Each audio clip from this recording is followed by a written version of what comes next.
Исәнмесез. Сез Татарстан 24 каналында полиглот тапшыруын карыйсыз. Сезнең белән мин Гөлүсә Сыңгатуллина. Бүгенге тапшыруыбызда хәзинә һәм казна сүзләренә күзәтү ясарбыз. Хәзинә сүзенең гарәпчә, татарча, русча алмалар сүзлегендә түбәндәге мәгънәләре теркәлгән.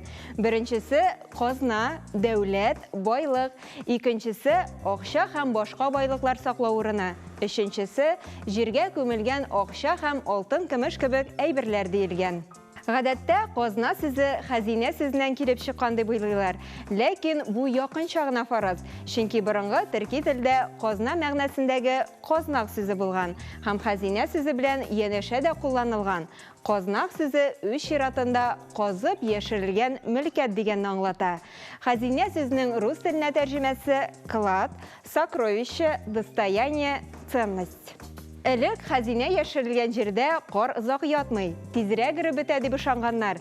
Гадәттән тыш вакытларда бал кортлары бер урынга җыела торган була. Борынгылар бу җирдә хәзинә яшерелгән дип фараз иткәннәр. Казаныбызның үз хәзинәсе бар. Кабан күленең төп сере билгесез рәвештә югалган хан казнасы белән бәйле. Хәзинә әлегә кадәр табылмаган. Бу табышмак тарихчыларга да, хәзинә эзләүчеләргә дә тынгы бирми. Риваят буенча Иван Грозный гаскәрләре шәһәргә килгәч, бөтен хан казнасы яшен рәвештә күл төбенә төшерелә. Әмма Казанның камалышы вакытында серне белгән кешеләр барысы да диярлек һәлак була. Исән калганнарга качарга туры килә. Шуңа күрә казна күл төбендә ята. Риваят буенча казна 3 өлештән торган. Беренчедән бу алтын һәм көмеш кыйлмалар, кыйммәтле металл кисәкләре һәм тәңкәләр. Икенчедән бу казна акчалары. Алар арасында гарәп, фарсы, Мисыр, Европа илләреннән килгән алтын һәм көмеш тәңкәләр булган. Һәм өченчесе ул хәзинә. Хан хәзинәләренең гомумән авырлыгы 1 тоннадан артык булган.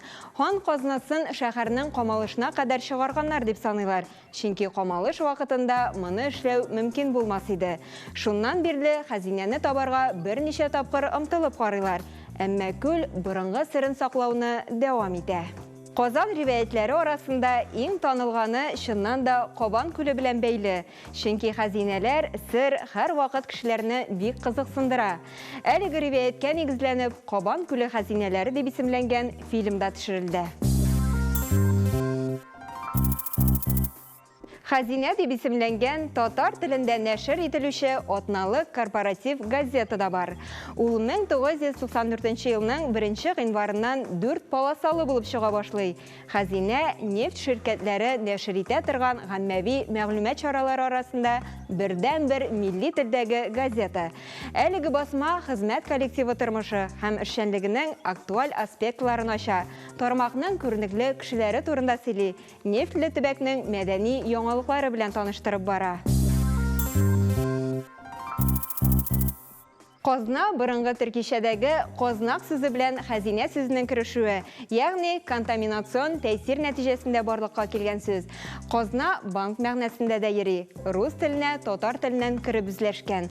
Казна сүзенең кыргыз телендә ләхет мәгънәсе дә бар. Казна сүзе белән бәйле мисалларга тукталып үтик. Аскы һәм өске теш казналыклары. Теш казнасы, ягъни теш урнашкан оя. Әндри казнасы, бетмәс, текәнмәс казна дигән сүз. Рус телендә бездонная бочка, ягъни төпсез мишкә. Казна милке, дәүләт милке. Бу сүзнең яңарак мәгънәсе. Ул рус теле аркылы кире әйләнеп кайткан. Казначылык кайбер илләрдә, мәсәлән, Бөек Британияда, Франциядә дәүләт финанслары органы. Ул бюджетның үтәлешен күзәтә. Казначылык билетлары, кагаз акчалар чыгару эше дә шушы орган кулында. Шушының белән тапшыруыбыз ахырына якынлашты. Бүгенге тапшыру сезнең өчен файдалы һәм кызыклы булгандыр дип ышанып калабыз. Мин Гөлүсә Сыңгатуллина, сезнең белән сау булашам. Очрашуларга кадәр.